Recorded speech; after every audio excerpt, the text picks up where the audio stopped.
ନମସ୍କାର ସମସ୍ତଙ୍କୁ। ମାନବ ଜୀବନ କେବଳ ବଞ୍ଚିବାର ଏକ ପ୍ରକ୍ରିୟା ନୁହେଁ, ବରଂ ଏକ ଗଭୀର ଅଭିଜ୍ଞତା ଓ ଅନୁଭବ।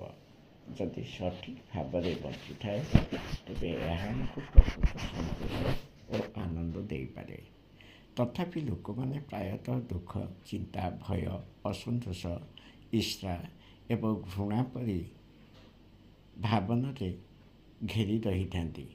କେତେକ ଟଙ୍କା ଅଭାବରେ ଦୁଃଖିତ ହୁଅନ୍ତି, ଅନ୍ୟମାନେ ଭଲ ଚାକିରି ଅଭାବରେ ଦୁଃଖିତ ହୁଅନ୍ତି। କେତେକ ସମ୍ମାନ ପାଇଁ ଲୋଭ କରନ୍ତି, କେତେକ ଜୀବନର ଦୌଡ଼ରେ ପଛରେ ପଡ଼ିଯିବାର ଚିନ୍ତାରେ ଗ୍ରାସିତ ହୁଅନ୍ତି। ତଥାପି ଅନ୍ୟମାନଙ୍କ ଖୁସି ଦେଖି କେହି କେହି ଈର୍ଷାରେ ଜଳିଯାଆନ୍ତି। ଏହାର ପ୍ରକୃତ କାରଣ ଏହା ମଧ୍ୟ ସାଧାରଣ ଲୋକମାନେ ବୁଝିପାରନ୍ତି ନାହିଁ। ସେମାନେ ଜୀବନକୁ ଦେଖିବା ଓ ବଞ୍ଚିବାର ସଠିକ୍ ଉପାୟ ଗ୍ରହଣ କରନ୍ତି ନାହିଁ। ଏକ ଭଲ ଜୀବନ ହେଉଛି ଯେଉଁଠାରେ ଜଣେ ବ୍ୟକ୍ତି ନିଜର ଛୋଟ ଆତ୍ମାକୁ ଅତିକ୍ରମ କରି ଦୁନିଆ, ଲୋକ ଏବଂ ସେମାନଙ୍କ କାମ ପ୍ରତି ପ୍ରକୃତ ଆଗ୍ରହ ରଖେ। ଅଧିକାଂଶ ଲୋକ କାହିଁକି ଖୁସି ହୋଇପାରନ୍ତି ନାହିଁ, କାହିଁକି ସେମାନେ ଅସ୍ଥିର ଅନୁଭବ କରନ୍ତି, କାହିଁକି ସେମାନେ ଜୀବନର ଅର୍ଥ ଖୋଜିପାରନ୍ତି ନାହିଁ, କାହିଁକି ଅର୍ଥହୀନତା ସେମାନଙ୍କୁ ଆଚ୍ଛାଦିତ କରେ? ଏହି ପ୍ରଶ୍ନଗୁଡ଼ିକର ଉତ୍ତର ବ୍ୟକ୍ତି ଭିତରେ ରହିଥାଏ।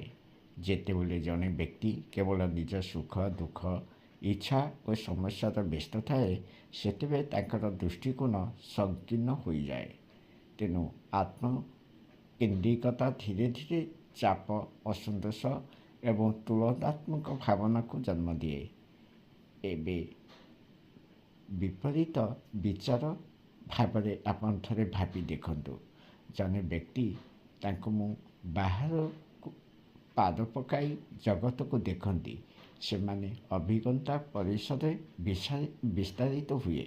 କିନ୍ତୁ ସେମାନେ ଯଦି ନିଜେ ବୁଝିପାରନ୍ତେ, ନା ମୁଁ ଜୀବନରେ କ'ଣ କିଛି ପାଇବି, ତା ଅପେକ୍ଷା କିଛି କରିବି ଏବଂ ଅନ୍ୟଠୁ ଯାହା ଆଶା କରୁଛି ସେଭଳି ମଧ୍ୟ ତାକୁ ସେଭଳି ବ୍ୟବହାର ଦ୍ୱାରା ଆପାହିତ କରିବି।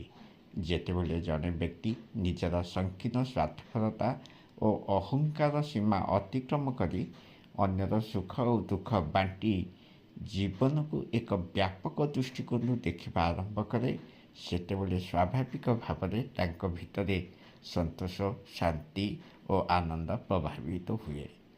ଏହି ଅବସ୍ଥା ତାକୁ ଏକ ଅର୍ଥପୂର୍ଣ୍ଣ, ସନ୍ତୁଳିତ ଓ ପ୍ରକୃତ ସୁଖୀ ଜୀବନ ଆଡ଼କୁ ନେଇଯାଏ। ଧନ୍ୟବାଦ। ନମସ୍କାର।